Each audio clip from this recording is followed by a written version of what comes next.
el río Bogotá está muerto, es una corriente totalmente contaminada. Empecé a estudiar el tema desde distintas asociaciones. Una fue la Asociación de Usuarios del Río Bogotá, que va desde su nacimiento hasta su desembocadura en Girardot, y ahora con la Corporación Colombia Sostenible y Sustentable. Cuando no había gente, o sea, no había incidencia antrópica, el río pues tenía su vegetación natural, sus peces, su biodiversidad, que se puede, ¿dónde la encontramos hoy? Pues en la laguna del Mapa, en el páramo de Guacheneque, donde nace, y en la primera cascada, antes de que llegue al primer municipio que vierte sus aguas de desecho contaminadas, que es el municipio de Villapunzón. Entonces, si queremos ver cómo es el río, cómo es un río natural, pues podríamos ver en su nacimiento cómo se da naturalmente ese cauce, como puede ser el de cualquier quebrada o cualquier afluente de este río. Particularmente pues el humedal de Córdoba es uno de los humedales que posee mayor calidad de agua debido pues a su caudal ecológico, el cual es propio de este humedal, es el único humedal que cuenta con un caudal ecológico, el cual se creó justamente a partir de esa acción popular, esa relación que tienen los ciudadanos con los humedales y con los ecosistemas de Bogotá. De tal manera que el humedal de Córdoba es un humedal que pues hace más de una década, a partir de una acción popular con los vecinos del barrio, del sector de Suba, Córdoba, se logró un proceso de empoderamiento y la Secretaría pues, de Ambiente, mediante una serie de acciones de tutelas, de otro tipo de papeles, se logró la creación de un caudal ecológico, el cual nutre al humedal desde el agua de la quebrada Santa Bárbara, la cual pues, se encuentra ubicada sobre las inmediaciones de la calle 110. Este caudal ecológico pues, es uno de los caudales propios como tal del ecosistema. Trabajo desde un espacio investigativo que llamamos el Observatorio de Comunicación, Educación y Medios. Este último año hemos tenido una preocupación especial por el tema del agua, no como recurso natural, sino desde la perspectiva de los bienes comunes. El río es el eje, el centro de una comarca, de una cuenca. ¿Qué es una comarca? Una cuenca es la divisoria del relieve que hace que todas las aguas, cuando llueve, lleguen a ese punto. Entonces el río Bogotá es parte de una cuenca, de una comarca. Y en ese cauce pues vierten todo lo que se produce por la escorrentía. Y entonces se vierten las aguas de desecho de los 45 municipios que están en su comarca.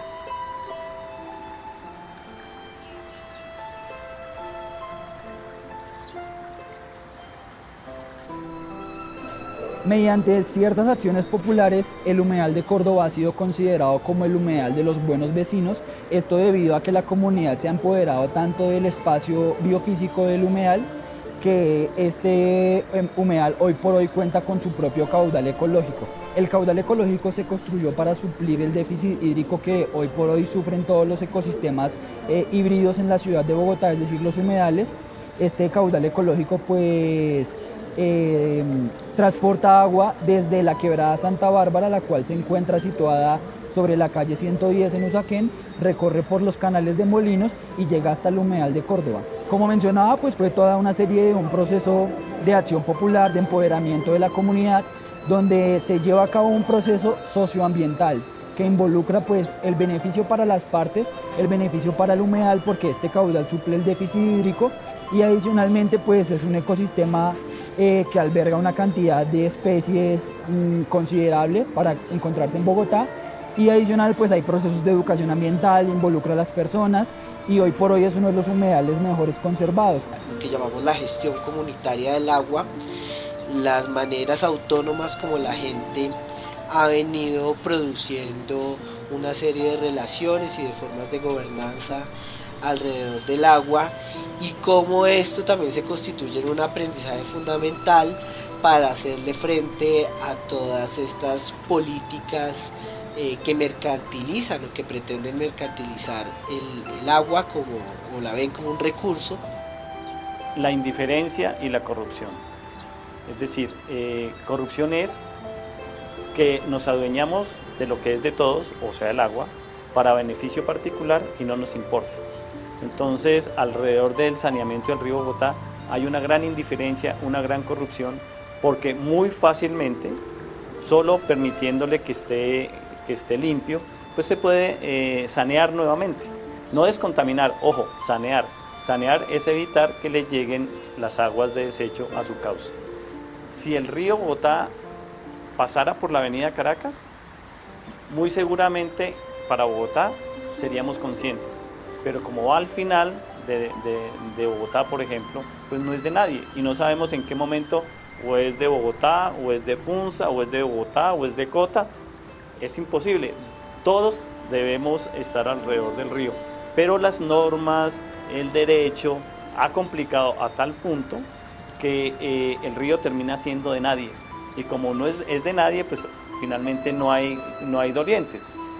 ¿Quiénes deberían ser los dolientes? Pues los que toman las decisiones, los que dirigen la CAR, los que están en los municipios. Ellos son los que elegimos los ciudadanos para que atiendan en este caso concreto el saneamiento del río. Al tener este caudal ecológico, la calidad del agua permite que en sus caudales haya pues presencia de microorganismos y macroorganismos como macroinvertebrados, otra serie de organismos vivos, algas, que permiten la purificación del agua, un agua de excelente calidad que al momento de llegar como tal al ecosistema sirve como hábitat potencial para una serie de organismos muy importantes como las aves migratorias, tinguas, aves que incluso llegan a distintas temporadas del año, y justamente este humedal es uno de esos sitios potenciales para el hábitat de muchas especies, considerándose como uno de los humedales más megadiversos de Bogotá.